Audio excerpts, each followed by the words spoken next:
E aí, agora chega a melhor parte. Que é Quando nós fomos para o evento ao vivo, o evento ao vivo, nós na éramos... fórmula de lançamento. Nós já éramos alunos, já tava, né? A gente Já tinha feito 3 lançamentos. Eu não esqueci, não cheguei a comentar. A gente fez aquele lançamento com 2 vendas para as meninas, que uma passou, e depois a gente fez um lançamento em novembro, daí lançamento interno, né? Que é outra modalidade mais elaborada. Nesse lançamento interno, 0 vendas, mesmo tendo lá umas 300 leads. Então a gente foi e achou, a gente deve estar fazendo tudo errado e por isso que não vendeu, mas paciência, vamos fazer de novo e vamos fazer dar certo. Aí fomos pro evento ao vivo. A gente chegou lá, era um mar de pessoas, era muita gente, e a gente ficou junto com todo mundo.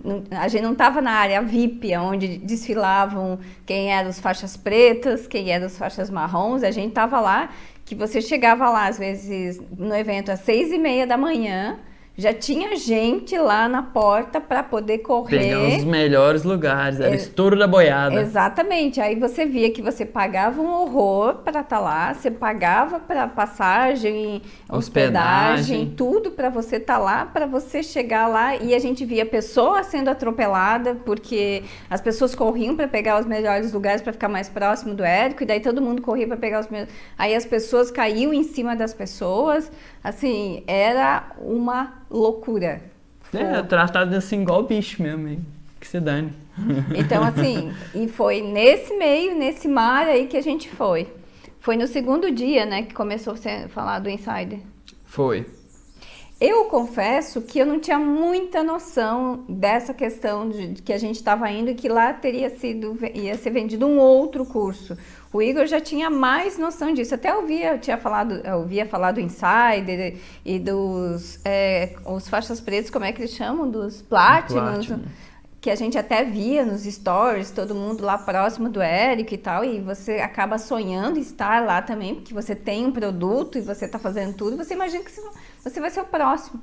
E aí no segundo dia começou essa questão desse processo de te induzir a você comprar o Insider. E aí foi um gatilho mental em cima do outro, gatilho mental em cima do outro, e uma pressão. Você já nem sabia mais o que você pensava, o que você deixava pensar, e não conseguia nem sair do lugar, assim, de tão pressionada que você fica. E aí você vê um monte de prova naqueles grandes telões, né? Gente de tudo quanto é jeito que conseguiu alcançar o tão sonhado 6 em 7. E quiçá a faixa preta, né, que é 2 milhões de faturamento. E é assim, alguém muito ruim, tipo eu, que ainda não sou lá grande coisa, que eu era, assim, que não conseguia... Nem falar. E de repente era uma atriz, né, que conseguia articular, falar com sua audiência e a partir dali fazia 6 em 7, fazia não sei quanto, e aí os avaliadores, né, fazendo as avaliações, pegando ali o que precisava, pegando os ganchos, e aí você ficava pensando, principalmente a gente que vinha de vários lançamentos sem retorno, quando chegou não tinha audiência, não tinha lançado com retorno, não tinha nenhum produto validado. Assim, né, a gente tinha tido lá a história da Camila que passou depois de 2 meses, mas ela conseguiu esse resultado a partir das mentorias ao vivo que ela fez com a Cris, não era? Ela assistiu o nosso produto e foi lá e conseguiu isso, né? Então, a gente não tinha nem sequer um produto realmente estruturado e validado com, sei lá, muitas pessoas. E aí o que aconteceu no final? Você tem que comprar, porque se você não entrar para o Insider, você não vai conseguir o que você quer, você não vai atingir, você precisa, porque esse é o caminho, porque esse é o caminho, porque esse é o caminho. Finalizou às 7 horas para todo mundo entrar correndo lá naquela fila para passar o cartão. Eu confesso que naquele dia eu saí chorando lá da sala, eu chorava, e aí o Igor falou, não, é o caminho, né? É o que a gente precisa fazer. Eu falei que existia 2 possibilidades. Sim, verdade, desculpa. Qualquer uma das duas a gente... Tava junto. A gente tava junto e ia fazer dar certo. Exatamente. E que eu acreditava que o Insider ia ser o acelerador que a gente precisava. O atalho. O atalho, exatamente. que independente de entrar ou não entrar, eu sabia, a gente já tinha queimado as pontes, a gente ia fazer dar certo. E a gente tinha tanta certeza e segurança de que, poxa, é isso que a gente quer mesmo, que independente da escolha de entrar ou não entrar para o Insider, só um resultado final era possível, que era a gente fazer dar certo, vender. Só que a gente já estava tão mergulhado nisso, né, amor? A gente já estava tanto dentro disso que a gente não conseguia se imaginar, depois, se a gente não entrasse, como é que a gente ia conseguir conviver com não ter entrado e ter perdido a possibilidade de chegar mais rápido. Esse era o grande desafio pra gente, né? E eu lembro que a gente estava com um casal que eles já tinham certeza que eles iam comprar, eles só foram lá pro evento para comprar. E a gente ainda estava... O dinheiro que a gente tinha era o dinheiro que a gente tinha vendido o imóvel. Pagando isso, dava mais da metade do dinheiro que a gente tinha. Uhum. E aí a gente pensou, o que a gente pode fazer? Tem o carro ainda, se não vender nada, a gente vende o carro para poder viver mais um pouco. Né? Foi esse pensamento. E aí, diante disso, a gente foi lá e passou o cartão. Na esperança de que estar com ele seria melhor do que estar sozinho, que estar no Insider ia direcionar a gente para vender mais. Era simplesmente ter o direcionamento, aplicar e vender. E é tão louco que eu tô lembrando agora que quando a gente pegou lá o nosso novo crachá de quem já estava no Insider, era como se você se empoderasse sobre uma outra pessoa, né? A partir dali você tinha um poder que até então você não tinha. Então você passava pelas outras pessoas e as pessoas olhavam. Uau! E diziam, parabéns! Meu Deus, vocês agora vai, hein? Né? Daí a gente teve um jantar aquela noite ainda, e aí a gente já não era mais assim, você não fazia mais parte. Continuava entrando com a manada porque você não tinha cartão VIP, mas assim, você já estava em outro nível. Eu lembro que a gente saiu de lá, era um pouco antes do meu aniversário, e a gente, saiu de lá com... Pilhadas. Exatamente, vamos fazer. Tem que criar conteúdo, tem que fazer o resumo, tem que aplicar, e... A gente saiu para curtir ali uma semana lá no Rio, né? O evento foi em São Paulo, mas a gente viajou para o Rio depois, que era aniversário da Cristina, e não conseguiu curtir.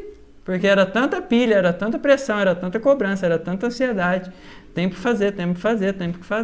Tanta expectativa, tanta esperança, né? Porque afinal era um investimento muito alto, né? Então, ou a gente faz ou a gente fracassa e a culpa é só nossa.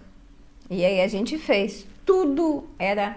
A gente não viu verão, a gente não via se era dia, se era noite, porque a gente passava o tempo inteiro, e aí eu, na pressão de que eu não fazia as lives do jeito que tinha que fazer, que eu esquecia de sorrir nas lives, eu esqueci de fazer stories, eu ficava pensando, mas pra que eu tenho que ficar mostrando para as pessoas a minha vida, se eu tomo café, se eu não tomo, se eu tô almoçando, se eu não tô almoçando, se a gente tá indo ali ou tá indo aqui, por que eu tenho que fazer isso? Não vejo sentido. Eu não conseguia sentir a questão do relacionamento que eu precisava ter com a audiência. E isso ainda demorou um tempo para eu conseguir ficar mais à vontade em fazer isso, né? E aí depois disso a gente fez um outro lançamento, né? A gente entrou para o Insider, já fez um lançamento em janeiro. A gente fez uma venda, que era a primeira venda no interno, e já subiu mais uma escadinha, né? Que tem um sistema de faixas e à medida que você vai vendendo, aumentando seu faturamento, você sobe de faixa, né? E então a gente fez uma venda, não pagou o investimento, né?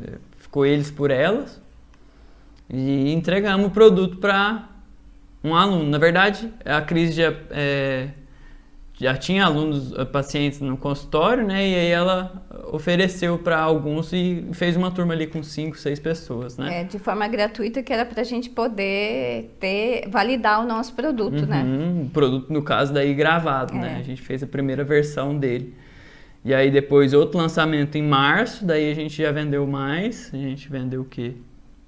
Ah, veio a pandemia também, Sim, né? mas antes disso, logo lá em dezembro já foi comprado mais o curso do Sobral para saber sobre tráfego.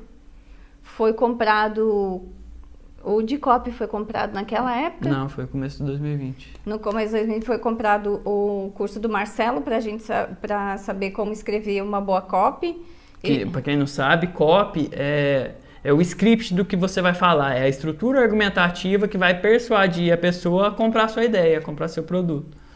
E aí a gente comprou o curso da FIO sobre finanças, que eu precisava saber como é que se estruturava um curso, porque eu não sabia pela internet quanto tempo de aula, como é que era, se dava de pé, se dava sentado, se era na frente do computador, como é que fazia.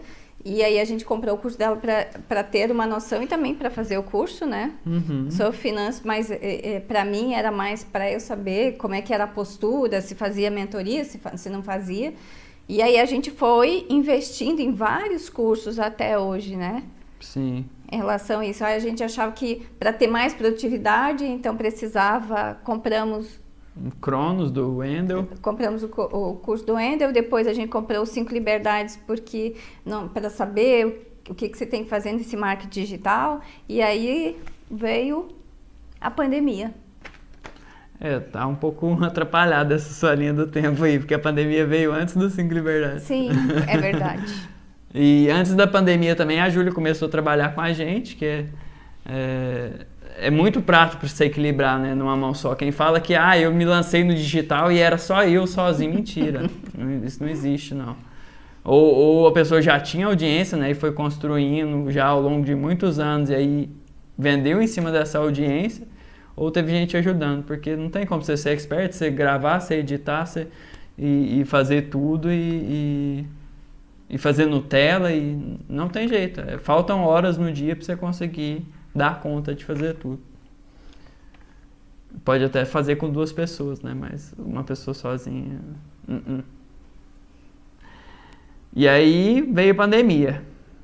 Aí a gente fez lançamento em março, fez lançamento em maio, fez lançamento em junho, julho e setembro. E somando todos os lançamentos, a gente faturou aí uns 30 mil, mas a gente investiu o mesmo valor em tráfego. Então acabou que ficou empatado, o que na verdade é prejuízo, né? Porque se a gente investiu em tráfego e faturou isso, todas as outras despesas que a gente teve não se pagou. Então a gente foi só comendo nosso dinheiro, né? E todos esses lançamentos foram feitas as análises. Isso é outra coisa que a gente precisa comentar, né? Sobre as análises do Insider. Quando a gente comprou, eles venderam a imagem de que é andar de mãos dadas e vamos juntos te levar ao sucesso, te levar à faixa preta, né? Ao 6 em 7, enfim. E na verdade, o que é uma análise de lançamento? É uma pessoa ficar com você 1h20, ela vai assistir ali os vídeos do seu lançamento, conversar com você sobre o seu negócio e acabou. É isso. Sai muito insight, sai muito aprendizado, mas ela não tem responsabilidade nenhuma. Se aquilo que ela te falar para fazer e você aplicar e não der resultado nenhum, dane-se. Só você que tem a perder. Então, e outra coisa, né? Existe uma discrepância muito grande, né? O primeiro analisador que fez a análise pra gente, a gente ficou assim, não sei o que você achou, eu achei que era aquilo, e a Cris já achou, não, mas foi muito ruim isso, não sei, parece que não resolveu nada, a gente continua, né, sem uma clareza. E aí, quando a gente teve a segunda análise, que a gente pôde ter um comparativo, a gente viu o quanto o primeiro analisador tinha sido ruim. Né? Então, existe uma discrepância muito grande entre o analisador, isso é um problema. E também a coisa de variar o analisador faz com que se perca muito tempo, porque a pessoa está aprendendo sobre o seu negócio ali na hora. Né? Não é alguém que já vem te acompanhando, já veio com o seu, né, com histórico e entende com profundidade aquilo que você faz. Você tem 1h20 para explicar para ela o que você faz, ela assistiu ver os números do seu lançamento e sugerir alterações. Então acaba que é um espaço de tempo muito curto e muita coisa passa ali, né?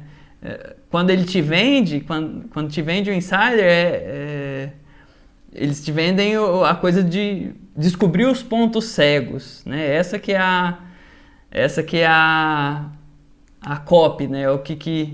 A ideia que te passa. Você vai descobrir os seus pontos cegos e não tem como você descobrir, é só um olhar de alguém que está de fora.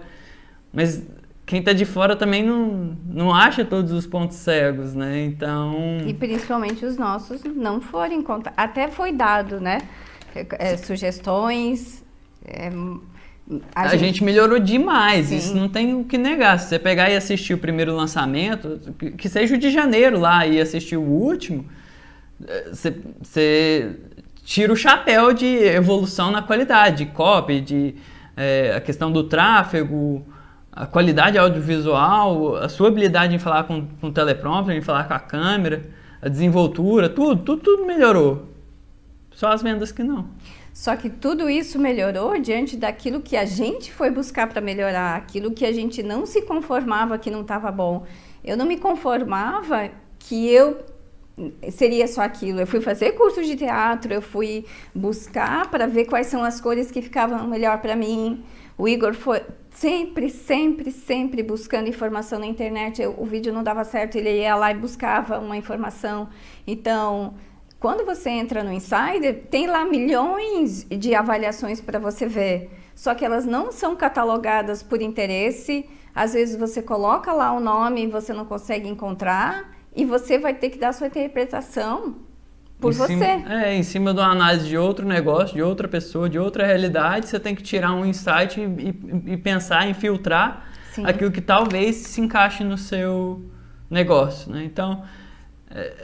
quando vende é a coisa mais maravilhosa do mundo. Nossa, tem análise, você pode ver análise de outros negócios e aprender com isso. Só que tem lá 2.200 vídeos, 2.700 vídeos, o que é humanamente impossível de se assistir, né? Então, assim, a falta de informação é um problema. Quando você é ignorante, você não sabe das coisas, é um problema. O excesso de informação também é um problema. Então não adianta ter 2.200, você não sabe qual que você vai assistir. Às vezes você assiste uma análise de porcaria, você perde seu tempo. E aí a gente está num contexto em que tempo é dinheiro, né? Tempo é o recurso mais escasso, né? A gente não tem tempo para ficar estudando o tempo todo. Tem que estar aplicando e fazendo e melhorando. Então, aquilo que era vendido como uma coisa muito maravilhosa, às vezes acaba sendo tão bom assim quando você vê na prática, né?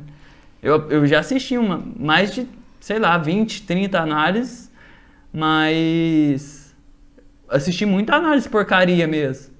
Porque uma coisa é você assistir uma análise de alguém que nem viu fórmula, né, e não aplicou o fórmula, ele tá fazendo um Frankenstein da cabeça dele, de uma pessoa sem noção. O analisador vai falar, você tem que aplicar o que está escrito. E outra coisa é você ver alguém que aplicou a metodologia, teve resultado e ali fez alguns ajustes para melhorar no próximo. Nisso você consegue aprender. Agora alguém que não está fazendo, e aí não tem esse tipo de classificação, tipo, essa análise aqui foi boa, não, essa análise aqui não foi boa. Então esse é um aspecto que precisa melhorar demais no Insider.